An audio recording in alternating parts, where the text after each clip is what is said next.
que vous êtes nombreux et nombreuses à avoir finalement bravé le temps.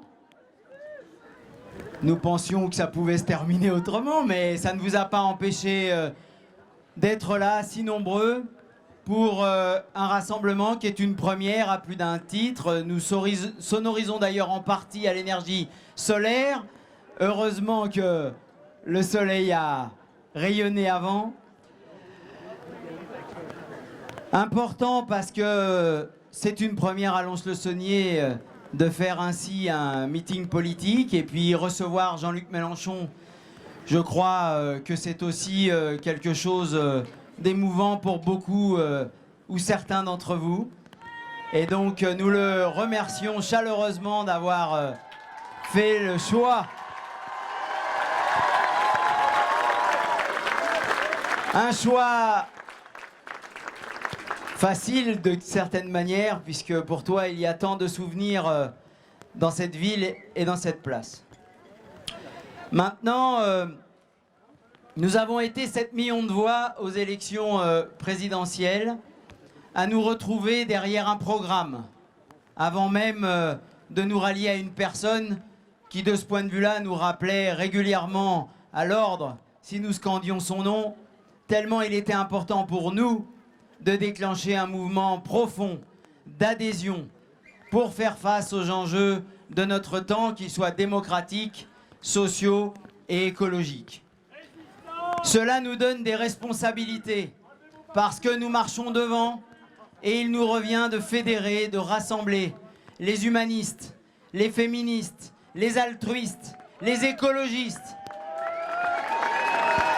et proposer au pays une majorité politique différente de celle à laquelle le monarque présidentiel, une fois de plus, veut nous conduire. Cette responsabilité, nous la mesurons. Elle nous donne mandat. Elle nous donne l'obligation de tendre la main, de rassembler, d'ouvrir les portes et les fenêtres pour que tous ceux qui se retrouvent dans ce projet humaniste et écologiste puissent y trouver leurs semblables, se trouver en famille et se fédérer le moment venu dans les urnes le 11 juin prochain. Nous le mesurons d'autant plus que nous avons de peu loupé le deuxième tour de l'élection présidentielle. 6 voix par bureau de vote. Il s'en fallait de rien pour que Madame Le Pen soit effacée de ce scrutin et que l'on puisse réellement débattre programme contre programme, si tant est que M. Macron est un programme, lui qui a tellement répété que ce n'était pas le programme qui comptait. Cela nous met en situation, dans plus de 78% des circonscriptions de France, d'être au second tour pour l'élection législative si vous restez mobilisés et que vous rappelez à tout le monde l'importance qu'il y a à régler la question démocratique, à régler la question du partage des richesses dans un pays qui n'a jamais été aussi riche de son histoire et qui concentre pourtant honteusement 9 millions de pauvres. Enfin, la crise écologique et le dérèglement climatique qui est toujours à l'ordre du jour et dont plus personne ne parle désormais.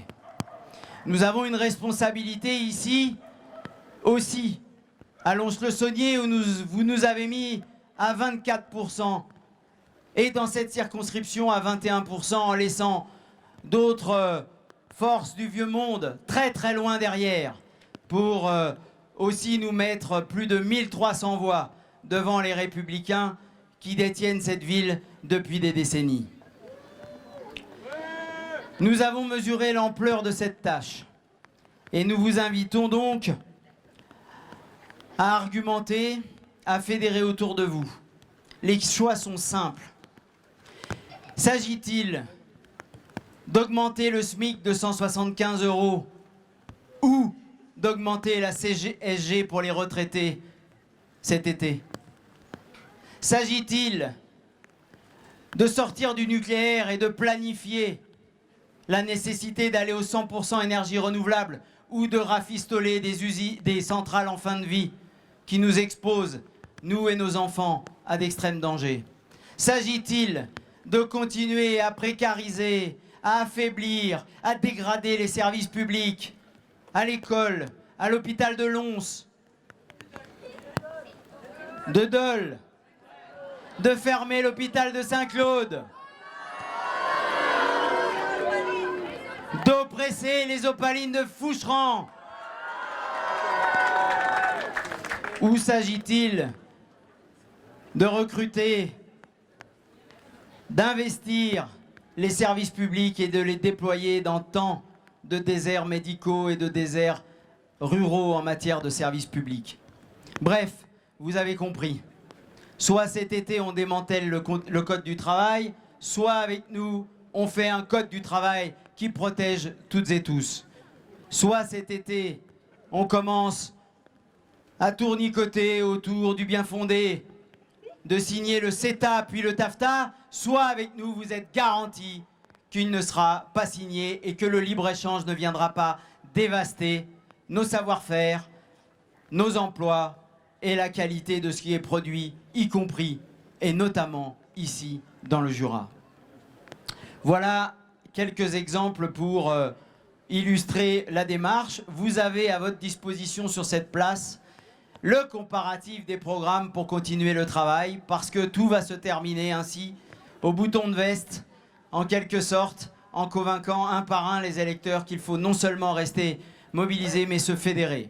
Alors, altruistes, humanistes, féministes, écologistes, je vous invite à vous rassembler dans les urnes et à faire en sorte que viennent vite les jours heureux pour que la vie soit plus douce, douce au travail, douce en famille et douce pour la planète indispensable à la vie humaine. Je vous remercie.